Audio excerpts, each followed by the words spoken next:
Hello दोस्तों, आज इस वीडियो में हम सीखने वाले हैं कोरल ड्रॉ की 20 इंपॉर्टेंट शॉर्टकट कीज़। तो चलते हैं फटाफट से अपनी स्क्रीन की तरफ। ये आ गए हम अपनी स्क्रीन की तरफ। अभी इसमें हमारी शॉर्टकट की 1 जो है, सबसे पहली शॉर्टकट की क्या है, F2। F2 दोस्तों क्या काम आता है, मैग्नीफाई टूल के लिए एक्टिवेट करने के लिए। कैसे काम आता है, अगर हमें इस सर्किल के बीच में अगर बड़ा करके देखना है तो क्या करना होगा, F2 दबाना होगा और इसको ऐसे ड्रैग करेंगे तो ये बड़ा हो जाएगा। दोस्तों ये क्या होता है, ये हमारा F2 से हो रहा है। F2 क्या काम आता है, दोबारा देख लेते हैं। मैग्नीफाई टूल है, मैग्नीफाई टूल F2 दबाते ही एक्टिवेट हो जाता है। अब इसको जहां से पकड़ के जहां तक ड्रैग करेंगे वो इससे हमारा बड़ा हो जाएगा। तो समझ में आ गया ये F2 का क्या काम है। चलते हैं हमारी दूसरी शॉर्टकट की पर, जो है हमारी F3 और F4, जूम आउट और फुल पेज प्रीव्यू।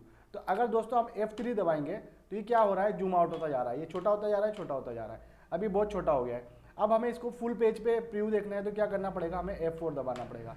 ये F4 हमने दबाया तो ये स्क्रीन की जितना बड़ा पेज है उस पर फुल पेज प्रीव्यू आ जाएगा। अब इसको वापस से जूम आउट करना है तो F3 दबाते जाएंगे तो ये जूम आउट होता जाएगा। फिर हमें F4 करेंगे तो ये वापस फुल पेज स्क्रीन पर आ जाएगा। इसका क्या काम होता है, जैसे हम कुछ काम कर रहे हैं, कुछ इधर पड़ा है, कुछ इधर पड़ा है, तो अभी हमें देखना है फुल पेज पे, तो F4 दबाते बड़ा हो जाएगा। अभी बड़ा कितना होगा, जैसे सबको सेलेक्ट करके इसको हटा देंगे, इसको इसके सेंटर में ले लेंगे, फिर हम F4 दबाएंगे तो ये पूरी स्क्रीन पर आ जाएगा। ये यहाँ तक क्लियर हो गया दोस्तों। उसके बाद चलते हैं आगे की शॉर्टकट नंबर 3। ये क्या है, F5, F6, F7। तो F5 से हम दबाएंगे तो क्या होगा दोस्तों, ये लाइन ड्रॉ हो जाएगी हमारी। लाइन कमांड को एक्टिवेट करने के लिए, लाइन का जो टूल है, लाइन टूल, उसको एक्टिवेट करने के लिए F5 हम दबाएंगे तो ये लाइन एक्टिवेट हो जाएगी। ये हो गया दोस्तों। और अब हम अगर F6 दबाएंगे तो F6 से हमारा रेक्टेंगल टूल एक्टिवेट हो जाएगा। ये रेक्टेंगल बना सकते हैं हम, रेक्टेंगल। ये भी हो गया दोस्तों। अब उसके बाद अगर हम F7 दबाएंगे तो हमारा सर्किल वाला जो टूल होता है वो एक्टिवेट हो जाएगा। यानी ये सर्किल बनाने के लिए शॉर्टकट की होती है, सर्किल वाला टूल एक्टिवेट हो जाएगा। तो हमने इसमें जाना है F5, F6, S7। तो F5 से तो हमारा लाइन टूल एक्टिवेट हो रहा है, F6 से हमारा रेक्टेंगल टूल एक्टिवेट हो रहा है और F7 से हमारा सर्किल टूल एक्टिवेट हो रहा है। यहाँ तक हो गया दोस्तों। अब चलते हैं इसकी आगे वाली शॉर्टकट की पर, वो है हमारी चौथी शॉर्टकट की। वो क्या है, F8। 7 तक हमने जान लिया। अब F8 क्या काम करता है दोस्तों, F8 दबाते हमारा टेक्स्ट टूल आ जाता है। अगर हमें कुछ टाइप करना है तो हमें क्या करना पड़ेगा, हमें F2 दबाना पड़ेगा। जैसे यहाँ पर बाहर आ गए, अब हमें वापस टाइप करना है कुछ, तो हमें सिर्फ F8 दबाना पड़ेगा और टाइप टूल हमारा एक्टिवेट हो जाएगा और ये यहाँ पर हमें लिखने का ऑप्शन मिल जाएगा। ठीक है दोस्तों, F8 क्या काम आता है, टेक्स्ट टूल जो होता है उसको एक्टिवेट करने का काम आता है। चलते हैं हमारी शॉर्टकट की 5 पर, और वो क्या है, F9। F9 क्या काम करती है दोस्तों, F9 ये जो हमने F4 से सीखा था वो क्या सीखा था, F4 दबाएंगे तो फुल प्रीव्यू आ जाएगा, लेकिन हमें फुल स्क्रीन चाहिए। ये बाकी के जो पार्ट्स दिख रहे हैं आपको, ये सब ये भी नहीं चाहिए, तो हम क्या करेंगे, F9 दबाएंगे तो हमारा जो सॉफ्टवेयर के जो बाकी के टूल्स दिख रहे थे वो सब हट गए, सिर्फ हमारा जो आर्टवर्क है वो पूरी स्क्रीन पर दिखाई देगा। ये F9 का काम होता है। और इसको हटाने के लिए, इसको वापस वैसे ही जाने के लिए फिर F9 दबा देंगे तो वापस वैसी स्क्रीन आ जाएगी। F9 दबाएंगे तो फुल स्क्रीन हो जाएगा, फिर F9 दबाएंगे तो वापस स्क्रीन आ जाएगी। ये हमारा F9 शॉर्टकट की काम करती है। अब चलते हैं उसके बाद इसके आगे वाली शॉर्टकट की पे, जो है हमारी शॉर्टकट की नंबर 6, वो है F10। F10 से क्या होता है दोस्तों, F10 दबाएंगे तो हमारा क्या हुआ, ये हमारा शेप टूल एक्टिवेट हो गया। तो जैसे शेप टूल है ये हम शेप टूल को यहाँ पे काम कर सकते हैं। अब हमने बाहर क्लिक कर दिया, अब हमें इसको एडिट करना है तो हमें F10 दबाना पड़ेगा। F10 दबाते ही शेप टूल एक्टिवेट हो गया। ये हम शेप टूल वाला काम इसमें कर सकते हैं। समझ में आ गया यहाँ तक भी F10 क्या काम करता है, F10 शेप टूल को एक्टिवेट करता है।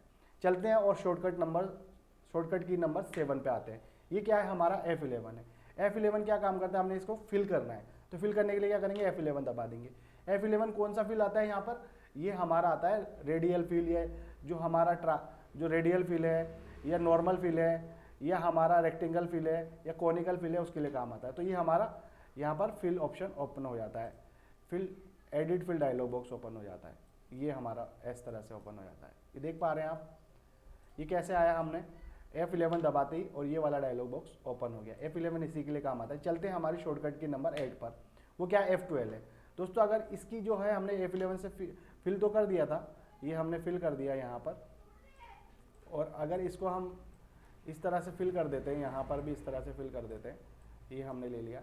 अब हमें क्या करना है दोस्तों, इसकी आउटलाइन की साइज बढ़ानी, तो उसके लिए हमारा काम आता है F12 दबाएंगे तो ये आउटलाइन पेन खुल जाता है। इसमें क्या करना है, यहाँ पर साइज दे दो, 5 पिक्सल देनी है, 2 पिक्सल देनी है, यहाँ पर डॉटेड लाइन लेनी है, कैसी लाइन लेनी है, कॉर्नर्स सीधे रखने की, कॉर्नर्स राउंडेड करने हैं, ये डिफॉल्ट ही रखना है या इसको दबा देना है ऐसा। तो इसको डिफॉल्ट बिहाइंड फिल करना है, मतलब जो हमने लाइन दी है उसके बिहाइंड फिल के पीछे चली जाए, या फिर इसको बड़ा करें तब स्केल भी होना चाहिए। ये सारे कमांड्स हम F12 से काम करते हैं। ओके करेंगे तो ये हमने जो अभी दिया था F12 पे डॉटेड लाइन आ गई है, और जितने पॉइंट की दी थी हमने 2 पॉइंट की वो आ गए, 5 पॉइंट की वो आ गई है। अगर हम इसे चाहते हैं कलर, तो यहाँ से हम कलर भी बदल सकते हैं। ये हमने व्हाइट कर दिया, ओके करेंगे तो ये व्हाइट हो गई है। ये हमारा F12 से काम होता है। अब चलते हैं शॉर्टकट की नंबर 9 पर, वो क्या है कंट्रोल डी। कंट्रोल डी और कंट्रोल आर में लोग कंफ्यूज होते हैं। सबसे पहले समझते हैं कंट्रोल डी क्या है। तो कंट्रोल डी क्या है, डुप्लीकेट कमांड है दोस्तों। कंट्रोल डी दबाएंगे डुप्लीकेट होता जाएगा, डुप्लीकेट हो गया, ठीक है। अगर मैंने इसको थोड़ा सा रोटेट कर दिया, ये यहाँ से रोटेट कर दिया, अब मैं कंट्रोल डी दबाऊंगा तो ये क्या होगा, रोटेट होता जाएगा। मतलब रोटेट भी हो रहा है और डुप्लीकेट भी हो रहा है। समझ में आ रही है बात। अगर इसको मैं इस तरह से रोटेट कर दूंगा तो कंट्रोल डी दबाऊंगा तो रोटेट भी होगा, डुप्लीकेट भी होगा। लेकिन रिपीट कमांड में क्या फ़र्क है वो हम आगे में समझेंगे। कंट्रोल डी का मतलब समझ में आ गया होगा, डुप्लीकेट कर देता है। जो भी हमारा ऑब्जेक्ट है उसको जब हम जो उसके लास्ट जो भी उसको चेंजेस किया उसको डुप्लीकेट कर देता है। अब आते हैं हम अगली की पर, शॉर्टकट नंबर की 10, वो क्या है कंट्रोल आर। कंट्रोल डी में हमने समझा था कि अगर इसको हम रोटेट कर देते हैं और इसको कंट्रोल डी दबाते हैं तो रोटेट हो जाता है। लेकिन अब एक चीज़ देखिए, कंट्रोल आर और कंट्रोल डी में क्या फ़र्क होता है। अगर हमने कंट्रोल इसको कर दिया हमने ऑरेंज, अब हमें इस वाले सर्किल पे कर रहे हैं कंट्रोल डी, तो ये क्या कर रहा है, ऑरेंज नहीं बना रहा है, इसकी डुप्लीकेट बना रहा है। लेकिन अगर हम इस पर कर रहे हैं कंट्रोल आर, हमने इस पर क्या किया था ऑरेंज, और इस पर कर रहे हैं हम कंट्रोल आर, तो ये क्या कर रहा है, प्रॉपर्टी को कॉपी कर रहा है। यहाँ पे एक चीज़ समझने वाली है दोस्तों, कंट्रोल डी क्या करता है, उस ऑब्जेक्ट को डुप्लीकेट करता है। दोस्तों कंट्रोल आर और कंट्रोल डी में क्या फ़र्क है। अगर हमें जैसे मान लीजिए इसको फिल हटा देते हैं हम, अगर हमने यहाँ पर ऑरेंज फिल दिया है और इस पर अगर कंट्रोल डी करेंगे तो ये ऑरेंज नहीं होगा, डुप्लीकेट हो जाएगा। लेकिन कंट्रोल आर करेंगे तो ये ऑरेंज हो जाएगा। अब इसकी जो आउटलाइन है F12 दबा के अगर हमने इसको डॉटेड वाली कर दी है और इस पे आकर के हम अगर कंट्रोल डी करेंगे तो भी ये ऑब्जेक्ट ही डुप्लीकेट होगा, इसकी लाइन डॉटेड वाली नहीं आएगी। तो इसको कैसे करेंगे, अब कंट्रोल आर अगर इस पर करते हैं तो ये डॉटेड आ जाएगी। तो फर्क क्या समझ में आया कि कंट्रोल डी होता है ऑब्जेक्ट को डुप्लीकेट करता है, लेकिन कंट्रोल आर इससे पहले जो प्रॉपर्टी यूज़ की थी हमने, चाहे तो लाइंस के फ़ॉन्ट्स बढ़ाए थे या लाइंस की हमने डॉटेड लाइन ली थी या उसका कलर फिल किया था, वो सब अगले वाले पे अप्लाई कर देता है। चलते हैं आगे शॉर्टकट की नंबर 11 पर, और वो है हमारा CERLTB। ये क्या है दोस्तों, इन सबको अगर लेफ्ट अलाइन करना है तो हमें C दबाना पड़ेगा तो सेंटर लाइन हो जाएगा, E दबाना पड़ेगा तो ये सबको हॉरिजेंटल अलाइन हो गया ये। और अगर हम उसके बाद दबाएंगे R तो ये राइट अलाइन हो जाएगा, उसके बाद L तो लेफ्ट अलाइन हो जाएगा, T दबाएंगे तो सब टॉप अलाइन हो जाएगा, और B दबाएंगे तो सब बॉटम अलाइन हो जाएगा।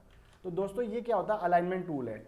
अगर हम C दबाएंगे सेंटर हो जाएगा, E दबाएंगे तो हॉरिजेंटल सेंटर हो जाएगा, और L दबाएंगे लेफ्ट हो जाएगा, R दबाएंगे राइट हो जाएगा, T दबाएंगे टॉप हो जाएगा, B दबाएंगे बॉटम हो जाएगा। इस तरह से ये अलाइनमेंट की यूज़ होता है। अब चलते हैं शॉर्टकट की नंबर 12 पे, वो क्या है convert to curve, contour Q. अगर हमको इसका जो कर्व है ये वाला, इसको थोड़ा सा अंदर डालना, इसको अगर ऐसे दबाएंगे तो ये तो छोटा बड़ा तो हो जाएगा, लेकिन यहाँ से इसको कर्व को अंदर दबाना है तो क्या करना होगा, अभी F10 दबा के इसको पकड़ेंगे तो ये घूमेगा इसके साथ, ये अंदर नहीं जाएगा। तो इसको अंदर करने के लिए क्या करना है, कंट्रोल क्यू जैसे ही दबाएंगे तो अब ये बॉक्स नहीं रहा, ये एक शेप बन गया है। अब F10 दबाएंगे तो अब ये घूमेगा नहीं, इसको दबाएंगे तो अंदर चला जाएगा। तो हमें कोई भी शेप बनानी होती है तब हम उसको कंट्रोल क्यू करके कन्वर्ट टू कर्व कर देते हैं इस तरह से। अगर हम इसको बॉक्स ही लेंगे तो ये इस तरह का शेप नहीं बन पाएगा। जैसे हम F10 दबाएगा, इसको यहाँ से मोड़ना चाहेंगे तो ये इस तरह का होगा, लेकिन इससे ज़्यादा नहीं बढ़ेगा। कंट्रोल क्यू करेंगे तो हम इसको और भी बढ़ा सकते हैं। ऐसा जब भी हम अपना कोई डिफरेंट शेप बनाना चाहते हैं तो वो कंट्रोल क्यू से हम कन्वर्ट टू कर्व कर लेते हैं। चलते हैं शॉर्टकट की नंबर 13 पे, वो है हमारी शिफ्ट पेज। अब सबसे पहले इसमें कलर फिल कर देते हैं ताकि हमें समझ में आ जाए क्या चाह रहे हैं हम इससे। अब हमें चाहिए कि हमारा जो ये पिंक वाला बॉक्स है वो सबसे ऊपर आ जाए, तो हमें शिफ्ट पेज अप करना पड़ेगा, तो ये सबसे ऊपर आ जाएगा। और अगर हम रेड को ऊपर करना है तो शिफ्ट पेज अप रेड हो जाएगा ऊपर, ब्लू को करना चाहे तो शिफ्ट पेज अप से ब्लू हो जाएगा। उसके बाद जो हमारा इसके बाद वाला शॉर्टकट की नंबर 14 है उस पर चलते हैं। वो क्या है हमारा, वो है हमारा शिफ्ट पेज डाउन। जो शिफ्ट पेज अप से अप हुआ था वो शिफ्ट पेज डाउन से डाउन हो जाएगा, यानी सबसे लास्ट में चला जाएगा। सबसे लास्ट का मतलब ये जो बॉक्स है इसके भी लास्ट में चला गया, वो ये सबसे लास्ट में चला जाएगा। अब इसको लेना है सबसे लास्ट में तो शिफ्ट पेज डाउन कर दिया, ये हमने सबसे लास्ट में चल गया। अब अगर किसी और को लेना है तो इसको शिफ्ट पेज डाउन चला गया, ये लास्ट में चल गया, और इसको भी शिफ्ट पेज डाउन कर दिया। तो किसी भी ऑब्जेक्ट को सबसे लास्ट में ले जाने के लिए शिफ्ट पेज डाउन का यूज़ होता है, और सबसे फ्रंट में लाने के लिए शिफ्ट पेज अप का यूज़ होता है। और उसके बाद अगर हमको एक एक पीछे ले जाना है तो हमें शिफ्ट की जगह कंट्रोल पेज डाउन से जाना है। ऐसे कंट्रोल पेज डाउन करेंगे तो ये एक एक पीछे जाएगा, और कंट्रोल पेज अप करेंगे तो एक एक आगे आएगा, और अगर शिफ्ट पेज डाउन करेंगे तो सबसे पीछे चला जाएगा, और शिफ्ट पेज अप करेंगे तो सबसे आगे आ जाएगा। समझ में आ गया होगा दोस्तों। अब चलते हैं शॉर्टकट की नंबर 15 पर, जो है हमारा शिफ्ट पी। हमने ये तीनों सेलेक्ट कर लिए। अब हमने क्या ई दबा दिया, तो ये इस तरह से तो अलाइन हो गए, लेकिन हमको इसको बराबर डिस्ट्रीब्यूट करना है। वो कैसे होगा, जैसे हम शिफ्ट पी दबाएंगे ये बराबर डिस्ट्रीब्यूट हो जाएंगे।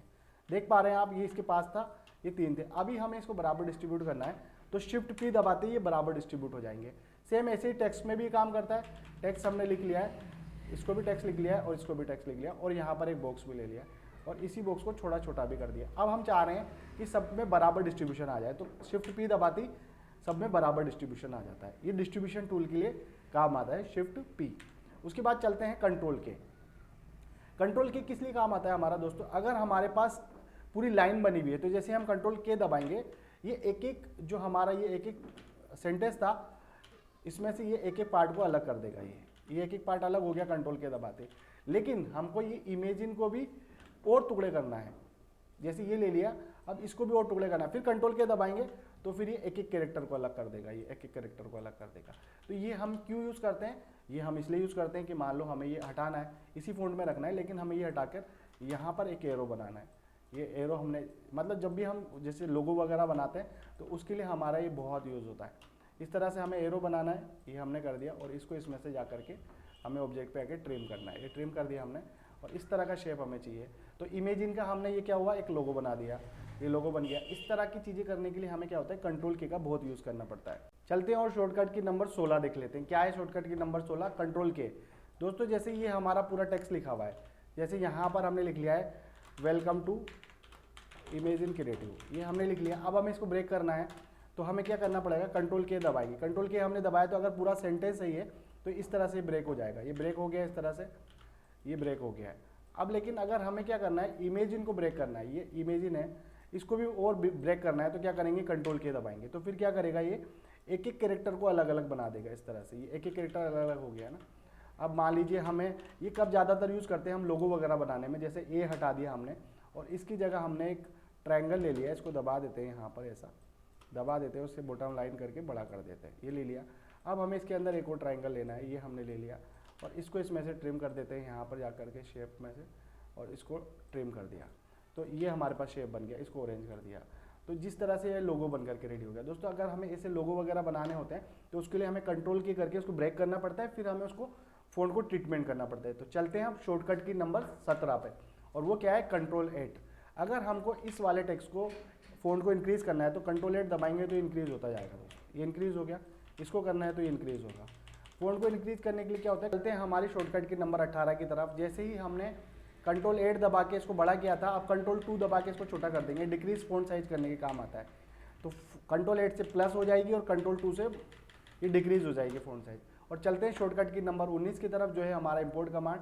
अगर हमको इस पर कुछ भी इंपोर्ट करना पड़ेगा तो राइट क्लिक करेंगे इस पर, तो ये तो इसी की प्रॉपर्टी खोल देगा। खाली जगह पर राइट क्लिक करना है और इंपोर्ट कर लेना है, या फिर कंट्रोल आई दबाएंगे। कंट्रोल आई से ये डेस्कटॉप पर या कहीं पे भी होगा हमारा, तो उसको ले आएगा, और यहाँ पर जैसे ये हमारा मित्सुबिशी का लोगो इंपोर्ट हो गया।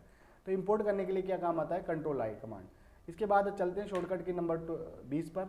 और अगर हमें जैसे इस पेज को एक्सपोर्ट करना है तो इसको सेलेक्ट करना पड़ेगा, और फिर क्या करना पड़ेगा, कंट्रोल ई दबाना पड़ेगा। कंट्रोल ई से क्या होता है दोस्तों, एक्सपोर्ट कमांड काम करता है। और यहाँ पर लिखना पड़ेगा इमेज, और फिर एक्सपोर्ट कर देंगे, और यहाँ पर उसकी प्रॉपर्टी में जो CMY के लेना है, RGB लेना है और साइज लेना है, ओके करेंगे तो ये एक्सपोर्ट हो जाएगा।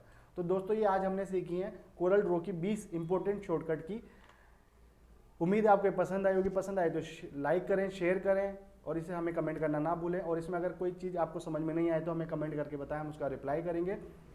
आज की वीडियो में बस इतना ही। बने रहिए हमारे साथ, आगे वीडियो में हम और भी इंफॉर्मेटिव वीडियो लाते रहेंगे।